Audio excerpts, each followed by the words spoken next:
Malam itu, Jakarta di tahun 1992 terasa lebih lembab dari biasanya. Wira baru saja merebahkan tubuhnya di dipan kayu kamarnya. Otot-otot kakinya masih terasa kaku, sisa dari pendakian maraton yang ia lakukan seminggu sebelumnya. Di sudut ruangan, tas kerilnya bahkan belum sempat dibersihkan sepenuhnya. Masih ada sisa-sisa tanah kering yang menempel di bagian bawahnya. Bagi Wira, rumah adalah tempat untuk memulihkan energi sebelum rindu pada ketinggian kembali memanggil. Namun, ketenangan itu tidak berlangsung lama. Sekitar pukul 7:30 malam, pintu rumahnya diketuk dengan kasar. Saat dibuka, tampaklah Bram dan Gani, dua sahabat karibnya yang sudah berdiri dengan wajah penuh semangat, meski napas mereka sedikit terengah-engah. Tanpa basa-basi, Bram langsung masuk dan duduk di ruang tamu yang temaram. "Wira, ayo naik!" seru Bram singkat, matanya berbinar menatap Wira. Wira mengernyitkan dahi. "Naik kemana lagi? Gue baru turun seminggu yang lalu, Bram. Kaki gue masih pegal." "Slamet," jawab Gani menimpali. "Kita mau ke Gunung Slamet. Informasi yang gue dengar, jalur di sana lagi bagus-bagusnya. Tapi kita harus berangkat sekarang juga." Wira tertegun.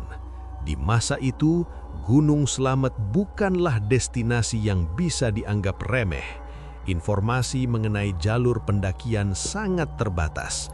Tidak ada internet untuk mengecek cuaca atau aplikasi untuk melihat rute. Mendaki Slamet berarti siap menghadapi medan yang ganas dan cuaca yang sering berubah secara ekstrim. Apalagi rencana ini sangat mendadak. Wira belum menyiapkan logistik, bahkan belum mencuci baju lapangan miliknya yang masih kotor. "Lo gila ya? Persiapan gue nol. Logistik siapa yang pegang?" tanya Wira mencoba bersikap logis. Bram menepuk bahu Wira dengan mantap. "Semua sudah aman di tangan Gani. Lo tinggal bawa badan saja. Bawa perlengkapan seadanya yang tersisa di tas lo. Bus berangkat jam 9 dari terminal. Kalau kita tidak jalan sekarang, kita kehilangan waktu." Melihat antusiasme kedua temannya, pertahanan Wira runtuh. Ada dorongan adrenalin yang sulit ia tolak. Dengan terburu-buru, ia memasukkan beberapa pasang kaos kaki, jaket tebal, dan sisa bahan makanan ke dalam kerilnya. Ibunya sempat bertanya dari balik pintu dapur, merasa heran melihat putranya yang baru saja pulang sudah bersiap-siap lagi. "Mau kemana lagi, Wir? Belum capek?" tanya ibunya dengan nada khawatir yang khas. "Izin ke Jawa Tengah, Bu. Mau ke Gunung Slamet," jawab Wira sambil menyalami tangan ibunya. Sang ibu hanya bisa menghela napas panjang dan membisikkan doa agar putranya selalu dilindungi. Di masa itu, doa orang tua adalah satu-satunya asuransi yang mereka miliki. Ketiganya kemudian bergegas keluar, menembus dinginnya malam Jakarta menuju terminal. Mereka tidak menyadari bahwa keberangkatan yang serba terburu-buru dan kurang persiapan ini adalah awal dari serangkaian peristiwa yang akan menguji batas kewarasan mereka di salah satu gunung paling mistis di tanah Jawa. Deru mesin bus antar kota menjadi latar suara sepanjang malam saat Wira, Bram, dan Gani melintasi jalur pantura yang masih remang-remang. Dalam kegelapan kabin bus, Wira tidak bisa tidur nyenyak. Pikirannya melayang pada peringatan-peringatan kecil yang sering ia dengar tentang keganasan Gunung Slamet. Namun, kantuk akhirnya menang seiring bus melaju menuju Purbalingga. Pukul 3 pagi, mereka diturunkan di sebuah terminal yang sepi. Udara dingin mulai menusuk tulang, jauh lebih tajam daripada udara malam di Jakarta. Hanya ada beberapa lampu pijar kuning yang berkedip-kedip dikerubuti laron. Mereka kemudian berjalan kaki menuju pangkalan kendaraan bak terbuka. Di sana, sebuah mobil sayur tua bermesin diesel sudah menunggu muatan. "Mau ke Bambangan, Pak?" ujar Gani kepada sopir yang sedang menyeruput kopi. Sopir itu menatap mereka bertiga dari ujung kaki hingga ujung kepala. "Naik saja ke belakang, tapi hati-hati, jalanan ke atas masih tanah dan banyak lubang," jawab sopir dengan logat Jawa yang kental. Perjalanan dari terminal menuju desa terakhir memakan waktu hampir 2 jam. Mereka duduk di bak belakang, berhimpitan dengan karpet plastik dan sisa-sisa sayuran. Jalanan menanjak berkelok-kelok, membelah kabut tebal yang menyelimuti perkebunan penduduk. Saat fajar menyingsing, siluet raksasa Gunung Slamet mulai terlihat, berdiri angkuh menembus awan. Sesampainya di desa Bambangan, suasana sangat berbeda dengan base camp pendakian modern yang penuh toko outdoor. Di sana hanya ada sebuah rumah kayu sederhana yang berfungsi sebagai tempat pelaporan. Wira melangkah masuk dan melihat seorang petugas tua sedang duduk di balik meja kayu besar. Di atas meja itu terdapat sebuah buku tebal yang sampulnya sudah mulai terkelupas. Tulis nama, alamat, dan berapa orang. Perintah petugas itu tanpa mengalihkan pandangan dari cangkir tehnya. Wira menuliskan nama mereka, Wira, Bram, dan Gani. Saat petugas itu melihat daftar tersebut, ia berhenti sejenak dan menatap Wira dengan tajam. "Hanya 3 orang?" tanya ia dengan suara rendah. "Iya, Pak, cuma kami bertiga," jawab Wira mantap. Petugas itu menghela napas, lalu bangkit berdiri menuju dinding yang ditempeli peta fotokopian yang sudah menguning dan sobek di beberapa bagian. "Dengarkan baik-baik, jalur ini bukan jalur biasa. Di atas sana, jumlah ganjil sering menjadi perhatian bagi mereka. Jangan pernah bicara sombong, jangan mengeluh berlebihan. Dan kalau melihat sesuatu yang aneh, simpan saja di dalam hati sampai kalian turun." Peringatan itu membuat bulu kudit Wira berdiri, namun ia mencoba tetap tenang di hadapan sahabatnya. Sebelum mereka melangkah keluar, petugas itu menambahkan, "Ingat satu nama, Samarantu.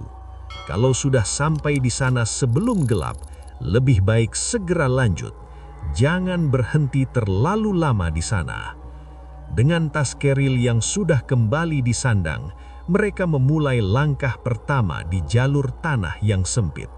Langkah kaki mereka disambut oleh suara gesekan daun dan kicauan burung yang terdengar tidak wajar, seolah-olah alam sedang memberikan sambutan sekaligus peringatan kepada 3 pengembara dari kota ini. Perjalanan yang sesungguhnya baru saja memulai.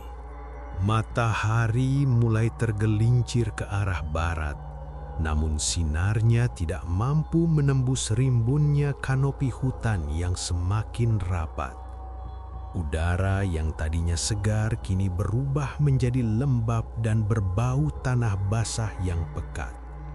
Wira, Bram, dan Gani telah berjalan selama berjam-jam melewati tanjakan demi tanjakan yang menguras tenaga. Medan pendakian di tahun 1992 ini masih sangat alami. Akar-akar pohon besar melintang di jalur, memaksa mereka untuk sesekali merangkak atau melompat. Sekitar pukul 4 sore, mereka tiba di sebuah area datar yang dikelilingi oleh pepohonan besar yang batangnya tampak menghitam. Papan kayu kusam bertuliskan Pos Samarantu terpaku miring di salah satu pohon. Seketika, suasana berubah drastis. Kicauan burung yang tadi menemani perjalanan mendadak senyap digantikan oleh suara dengungan serangga yang terdengar monoton dan menusuk telinga. "Wir, lo merasa ada yang aneh nggak?" tanya Gani sambil menyeka keringat di dahinya. Wajahnya tampak sedikit pucat. Wira tidak menjawab, fokusnya teralih pada beban di pundaknya.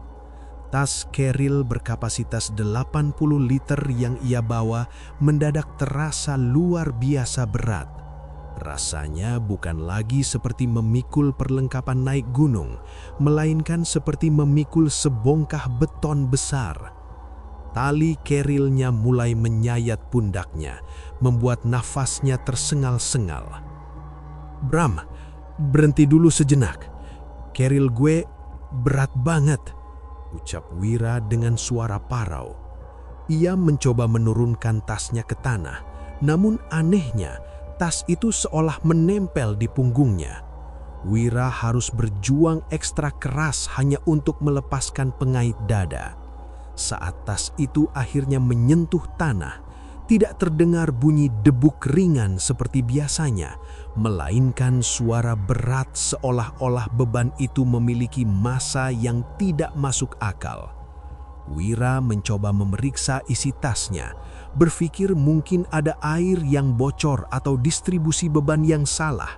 Namun semuanya normal. Saat ia mencoba mengangkatnya kembali, ia terhuyung. Tas itu tidak bergeming. Di tengah rasa lelahnya, Wira merasa seolah-olah ada sepasang mata yang mengawasinya dari balik rimbunnya pohon-pohon besar di sekitar pos tersebut. Bram dan Gani mencoba membantu, namun mereka pun merasakan hawa dingin yang tidak biasa berhembus di tengkuk mereka. Wira teringat pesan petugas tua di base camp.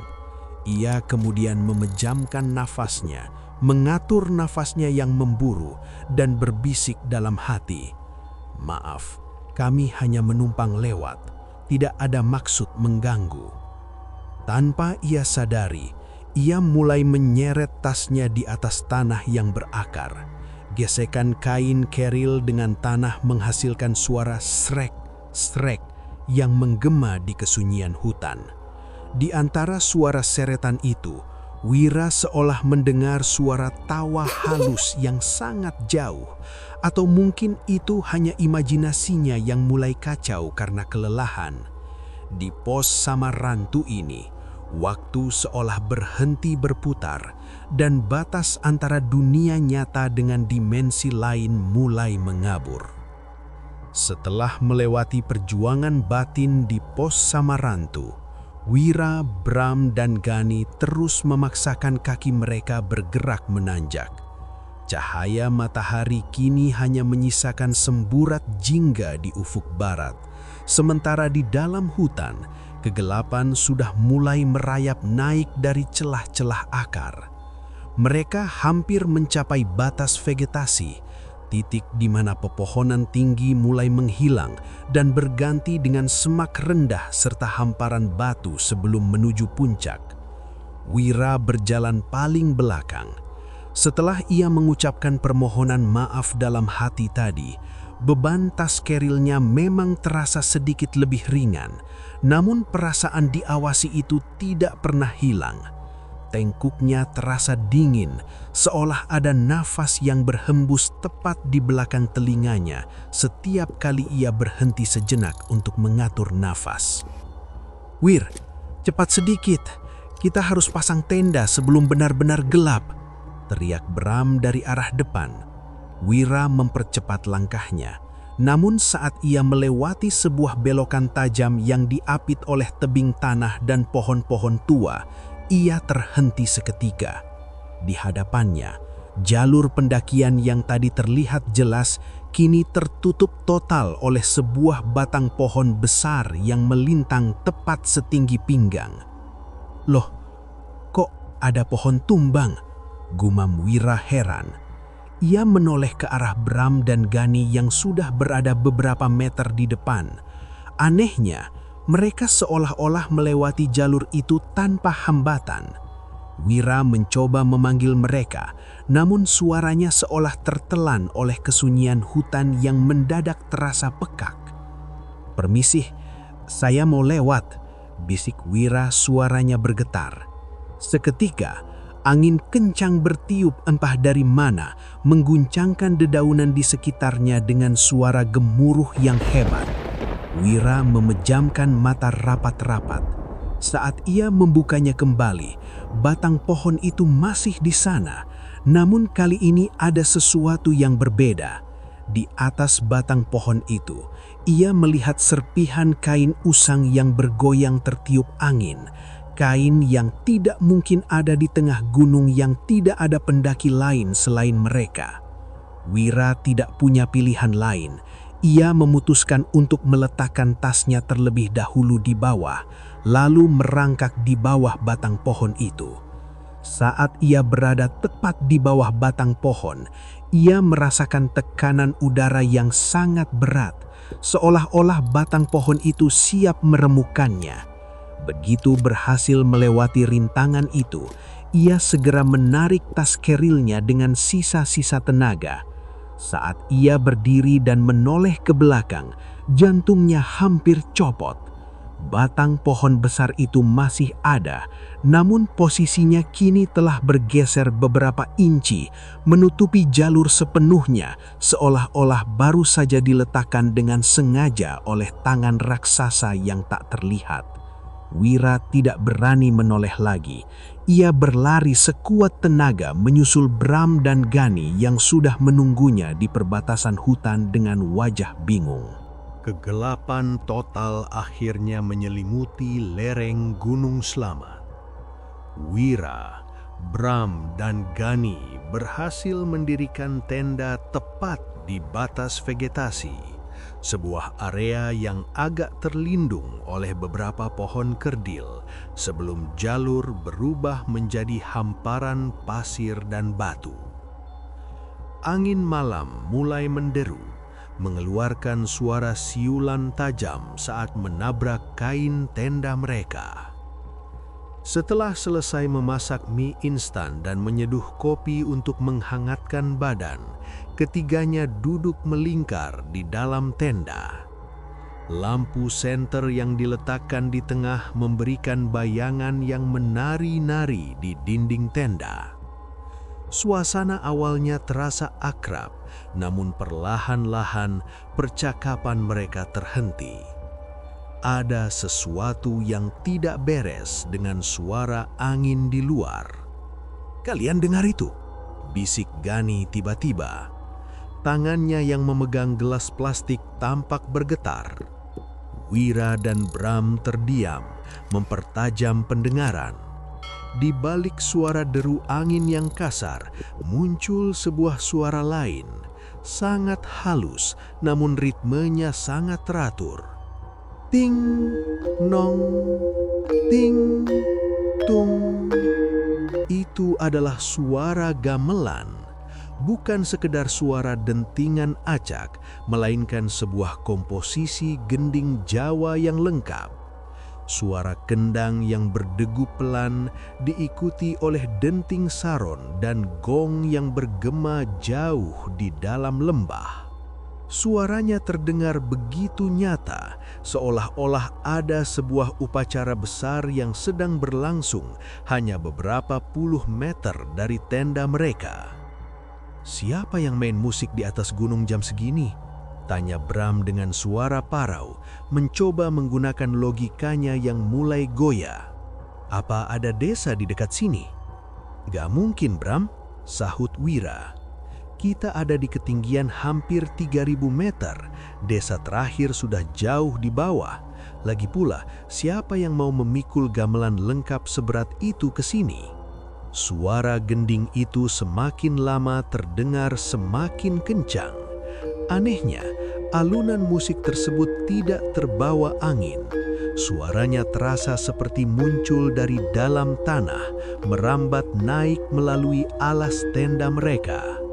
Melodinya terdengar sangat indah, namun sekaligus menyayat hati, menciptakan rasa sedih dan rindu yang tak bisa dijelaskan. Wira mencoba memberanikan diri mengintip keluar melalui celah resleting tenda. Ia mengarahkan senternya ke arah hutan yang baru saja mereka lewati. Cahaya senter hanya menembus kabut tipis dan kegelapan yang pekat. Tidak ada cahaya obor, tidak ada kerumunan orang, hanya bayangan pepohonan yang bergoyang kaku. Namun, begitu ia menutup resleting tenda, suara gending itu seolah meledak di telinga mereka, seakan-akan sang pemain musik kini berdiri tepat di depan pintu tenda mereka. "Sudah, jangan didengarkan. Baca doa apa saja yang kalian hafal," perintahnya sambil merapatkan jaketnya. Mereka bertiga kemudian meringkuk di dalam kantung tidur masing-masing, saling berdekatan. Suara gamelan itu terus berlanjut selama hampir 1 jam, menciptakan suasana surreal yang mencekam. Di tengah alunan musik gaib itu, mereka menyadari satu hal. Gunung ini memiliki kehidupan tersendiri yang tidak ingin diganggu, dan malam ini mereka hanyalah tamu tak diundang yang sedang dipantau oleh para penghuninya.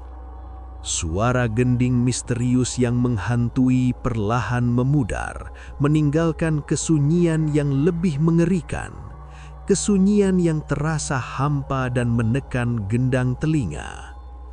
Wira, Bram dan Gani masih terjaga, saling membisu dalam kegelapan tenda. Jam tangan menunjukkan pukul 1 dini hari ketika tiba-tiba suhu di dalam tenda merosot tajam hingga napas mereka mengeluarkan uap putih yang sangat pekat. Tanpa peringatan, tenda mereka bergoncang hebat. Bukan goncangan akibat terpaan angin gunung yang biasanya datang dari satu arah, melainkan goncangan yang seolah-olah ditarik dari berbagai sisi. "Badai! Ini badai ya!"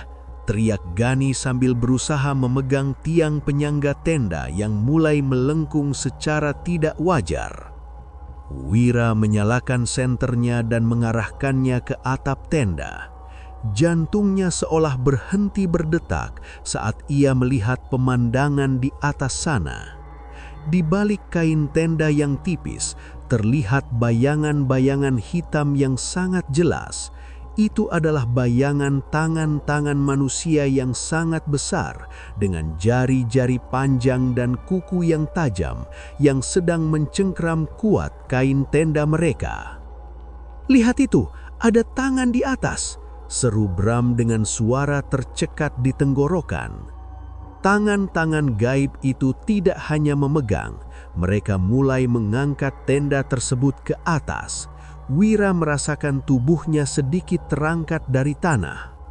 Tenda yang berisi 3 orang dewasa beserta perlengkapan berat mereka itu diperlakukan seperti mainan plastik yang ringan. Tenda itu ditarik ke kiri, lalu dihentakkan ke kanan dengan kekuatan yang sangat dahsyat. "Kita mau dibuang, kita mau dilempar!" teriak Gani histeris. Ia mulai merapal doa dengan suara gemetar, air mata ketakutan mengalir di pipinya. Wira mencoba mempertahankan kesadarannya. Ia melihat bayangan tangan itu meremas kain tenda hingga menimbulkan suara derit yang memilukan. Seolah-olah makhluk di luar sana sedang berusaha mencari celah untuk masuk atau sekedar ingin menunjukkan dominasi mereka. Teror itu berlangsung sangat lama, mungkin sekitar 10 hingga 15 menit yang terasa seperti selama-lamanya. Dalam keputusasaan, Wira berteriak sekeras-kerasnya, "Maafkan kami salah, kami minta maaf kalau sudah mengganggu tempat ini." Seketika, goncangan itu berhenti. Tenda mereka dijatuhkan kembali ke tanah dengan hentaman keras. Bayangan tangan-tangan raksasa itu menghilang dalam sekejap, digantikan oleh kesunyian yang mencekam kembali. Tidak ada suara langkah kaki yang menjauh, tidak ada kepakan sayap, hanya kesunyian yang mati. Ketiganya terduduk lemas, saling berangkulan di tengah tenda yang kini sudah berantakan. Mereka tidak berani bergerak sedikit pun, apalagi membuka resleting tenda untuk melihat apa yang ada di luar. Malam itu, mereka sadar bahwa mereka bukan lagi sekedar pendaki, melainkan tawanan dari sebuah kekuatan purba yang menghuni ketinggian Gunung Slamet. Mereka hanya bisa menunggu pagi tiba dengan ketegangan yang merajai setiap tarikan nafas. Semburat cahaya keemasan fajar mulai menembus celah-celah kain tenda, membawa sedikit harapan bagi Wira, Bram, dan Gani. Setelah malam yang penuh teror, pagi itu terasa sangat kontras dengan keindahan cakrawala yang membentang luas. Samudra awan putih menyelimuti lembah di bawah mereka, seolah menyembunyikan segala kengerian yang baru saja terjadi. Meskipun kelelahan luar biasa karena tidak tidur setetes pun, Wira merasa didorong oleh rasa penasaran yang kuat. Setelah mereka sarapan dalam diam, masih terlalu terguncang untuk membicarakan kejadian malam tadi, Wira memutuskan untuk turun kembali sebentar ke jalur yang ia lewati sore kemarin. "Lo mau kemana, Wir?" tanya Bram dengan wajah pucat dan mata yang sembab. "Gue mau cek jalur yang ada pohon tumbang kemarin. Gue penasaran," jawab Wira singkat. Wira berjalan menuruni jalur setapak, kembali memasuki kawasan hutan yang kini tampak lebih terang, namun tetap menyimpan aura dingin. Ia menghitung langkahnya, mengingat dengan tepat di mana lokasi batang pohon besar yang sempat menghalangi jalannya dan harus ia singkirkan dengan susah payah. Namun, saat sampai di titik tersebut, langkah Wira terhenti. Jantungnya berdegup kencang, bukan karena lelah, melainkan karena kebingungan yang luar biasa. Jalur itu bersih, tidak ada bekas batang pohon yang patah, tidak ada serpihan kulit kayu, bahkan tidak ada tanda-tanda tanah yang tergores akibat pohon besar yang tumbang. "Nggak mungkin," gumam Wira. Ia memeriksa area di sekitar jalur tersebut. Di tempat yang seharusnya menjadi pangkal pohon tumbang itu, ia menemukan sesuatu yang lain. Di balik rimbunnya semak belukar, terdapat sebuah gundukan batu-batu kali yang tersusun rapi, tertutup oleh lumut hijau yang tebal. Di atas gundukan batu itu terdapat sebuah batu datar yang terlihat seperti nisan kuno tanpa nama. Area di sekitar gundukan batu itu sangat bersih, seolah-olah ada yang merawatnya secara teratur. Tiba-tiba, Bram muncul dari belakang. Ia rupanya menyusul Wira karena khawatir. Bram menatap gundukan batu itu, lalu menatap Wira. "Wir, sejujurnya kemarin sore pas lo telat sampai atas, gue sempat lihat sesuatu," bisik Bram dengan suara gemetar. Wira menoleh cepat. "Lihat apa?" "Gue lihat ada sosok laki-laki tua berpakaian hitam berdiri tepat di jalur ini sambil melihat ke arah lo yang lagi merangkak. Gue pikir itu pendaki lain, tapi pas gue panggil mau gue tawarin bantuan, dia jalan masuk ke arah gundukan batu ini dan menghilang begitu saja di balik kabut." Wira terdiam 1000 bahasa. Ia teringat bagaimana ia merasa tasnya sangat berat dan bagaimana ia harus meminta izin untuk lewat. Ternyata rintangan pohon tumbang yang ia lihat kemarin bukanlah fenomena alam, melainkan sebuah ujian atau teguran. Area yang ia anggap jalur pendakian biasa ternyata adalah tempat yang memiliki makna mendalam bagi penghuni tak kasat mata di gunung ini. Dengan perasaan campur aduk antara takut dan hormat, Wira membungkukkan badan sejenak di depan gundukan batu itu sebelum mengajak Bram untuk segera kembali ke tenda. Setelah menyaksikan kenyataan ganjil di lokasi gundukan batu tersebut, tidak ada lagi keinginan dalam diri Wira, Bram, dan Gani untuk berlama-lama di atas sana. Puncak Gunung Slamet yang agung memang berhasil mereka capai tak lama setelah matahari meninggi, namun kemenangan itu terasa sangat sunyi.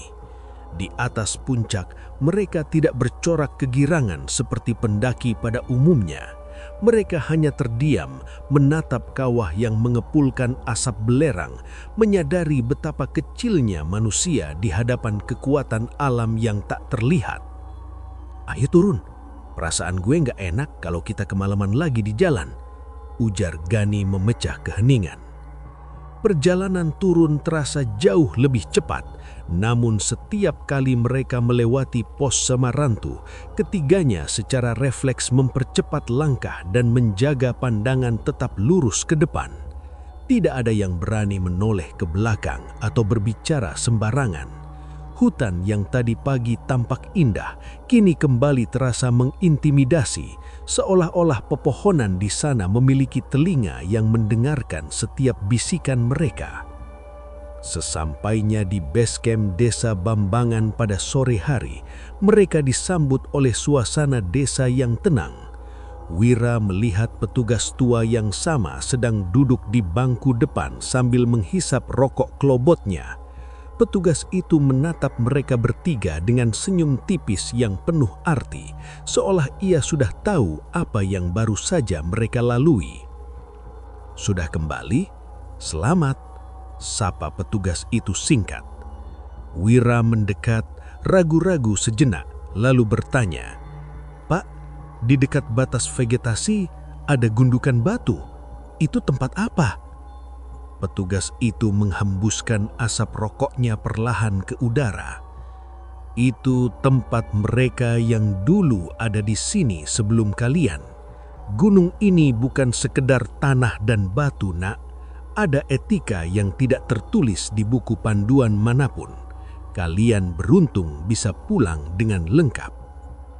Kata-kata itu terngiang di telinga Wira sepanjang perjalanan pulang menuju Jakarta. Di dalam bus yang membawa mereka kembali ke hiruk-pikuk kota, Wira merenung. Pendakian kali ini mengubah cara pandangnya selamanya. Ia menyadari bahwa gunung bukanlah tempat untuk ditaklukkan atau dijadikan ajang pamer keberanian. Gunung adalah tempat suci yang menuntut rasa hormat dan kesadaran diri. Tahun-tahun berlalu dan Wira tumbuh menjadi pendaki senior yang selalu menekankan pentingnya adab kepada para pendaki muda. Ia selalu berpesan, tujuan utama pendakian bukanlah puncak, melainkan kembali ke rumah dengan selamat.